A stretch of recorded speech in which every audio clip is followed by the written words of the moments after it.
বসন্তকে এখন আর মনেই পড়ে না। সেই ছোটোবেলার বসন্ত, যেখানে চারিদিকে শিমুল ফুল দেখতাম, বুনো ফুলের গন্ধে মন মেতে উঠত। এখন আর সেগুলো চোখে পড়ে না। কিন্তু যাদের বাগান আছে, বসন্ত এলেই তাদের মনটা কিন্তু ভরে ওঠে।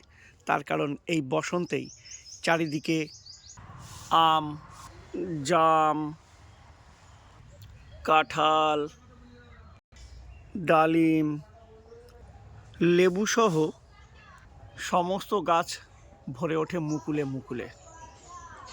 এই সমস্ত ফুলের মিষ্টি সুবাসে আমাদের বাগান কিন্তু ভরে ওঠে। আর নিজের বাগানে দাঁড়িয়ে এমনভাবে বসন্তকে উপলব্ধি করার এক মজাই আলাদা।